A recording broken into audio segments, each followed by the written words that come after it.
Hello and welcome back to the Academic Society. It's Toyin here, and today I have a special video for you. I'm sharing 4 things that you should do once you get accepted into your grad program. So this video is for undergraduate students who have just been accepted to grad school. This video is also for master's students who have just been accepted to a PhD program. Congratulations for being accepted. And if you are already a grad student, I would love it if you go into the comments and share some of your tips, some of the things that you did to help you prepare for grad school, just so you can help the community out. All right, so this video is actually the first of a series. So I'm doing a grad school prep series. So I'll be sharing all the things you need to do to prepare yourself to go to graduate school.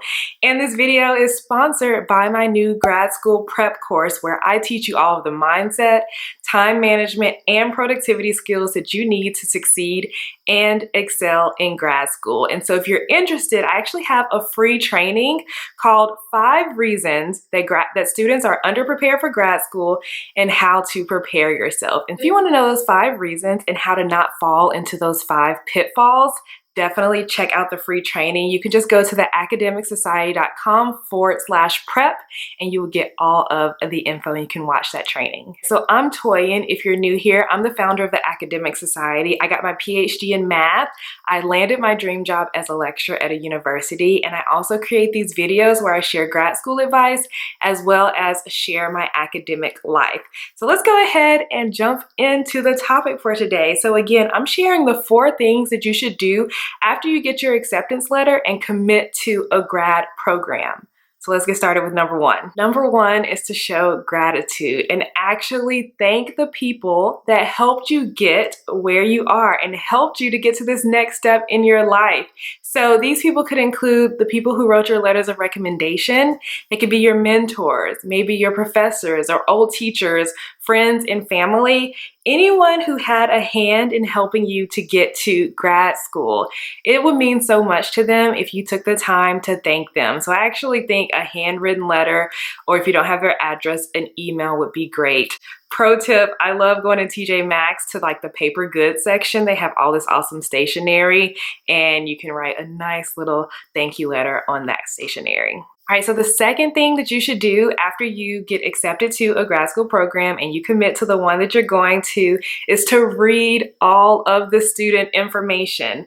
So it's likely you will get a letter from your department as well as the graduate school as a whole, and they will give you information on what to expect and how to prepare in your next steps as a grad student. So your department may have a grad student handbook. You should definitely read all of that. Your graduate school will tell you information about when grad school orientation is. You'll also need to know when you'll have graduate advising, when you will be able to sign up for courses, what courses to actually take, as well as when you actually need to be on campus, like when does school really start. So you need to read all of that information. I know a lot of grad students don't always go to grad school orientation, but I do recommend grad school orientation. A lot of times students think that grad school can be isolating and they don't make friends with in their department. I think grad school orientation is a great place to meet new people who are just as lost as you, and you're experiencing this new thing together. So when I went to grad school orientation, I met a friend. We went through the whole orientation together, and we decided we would have a lunch together once a month in the first semester. We were not in the same program, so it was nice to just like talk to someone who wasn't in my program, talk about the similarities and differences of things we were going through. And it was nice to have that friend during my very first semester of grad school. Number 3. Create an action plan. So there's a lot of things that you need to do to prepare for grad school, and it can be overwhelming and you don't want to forget anything. So I highly recommend creating an action plan that lists out your next step, just so you can like cross things off the list. You know, I'm all about a to-do list here at the Academic Society. So things that can go on your plan are, you may have to move, right? So what are all the steps you need to do to move out of where you are now to where you will be? Also, a financial plan. Start planning that, reading the fine print on your fellowships or scholarships or stipends. If you need to get a loan, like what are the things that you need to set up? Put that on your action plan. And so I know this may seem like a lot, and I highly recommend you start getting organized now before you get started. My favorite organization tool is Trello. If you haven't heard of Trello, it's an online organization management tool. You can use it on your phone and it will also sync with your computer so you can organize and manage on the go. And I actually have something called a grad school toolkit where I teach you how to use Trello specifically for grad school. And I've bundled that up inside of my grad school prep course. So if you're interested in learning how to use Trello as well as learning about how to prepare for grad school, definitely check out my grad school prep course at theacademicsociety.com/prep. All right, let's get into the final tip, number 4. Number 4 is to keep a list of suggestions and advice. So I know being accepted to grad school, it's like a new thing you're about to experience. So you're likely looking for advice and nuggets of wisdom all over the place. You're watching this video now. All right, so you're gonna get a lot of advice where you look for advice as well as maybe unsolicited advice.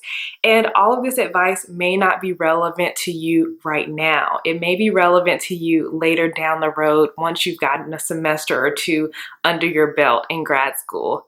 But you don't want to forget about this advice. So I highly recommend getting your phone and just using the Notes app and write down all of the advice that you're given just so you can go back for when you need it, if you ever need it someday in the future. All right, and speaking of suggestions and advice, that's exactly what I do on this YouTube channel. I share grad school advice from my experiences as well as the experiences of the grad students in my community from my platform, the Academic Society. So I've been helping grad students for almost 4 years now. So I am deeply aware of all of the things that grad students go through, their experiences, and what they need to do to prepare for a smooth transition from undergrad to grad school or from a master's program to a PhD program. And that's exactly what I share in my grad school prep course.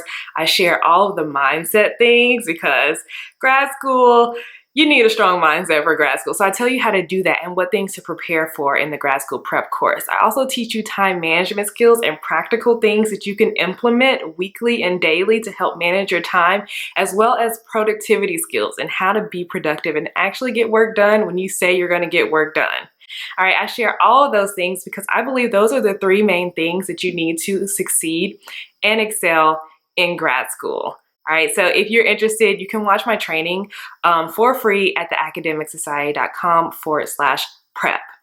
All right, so what do you do next? Well, there's another video in this series. So the next video is all about organization, how you need to be organized for grad school, how you can set up an organization system, how to choose the right planner for grad school. That's exactly what I'll be sharing in my next video. So until then, I actually have another video I'll link up here of advice given from grad students in my community about how to prepare for grad school. So while you're waiting for the next video in the series, go ahead and check this video out. And if you're new here, consider subscribing.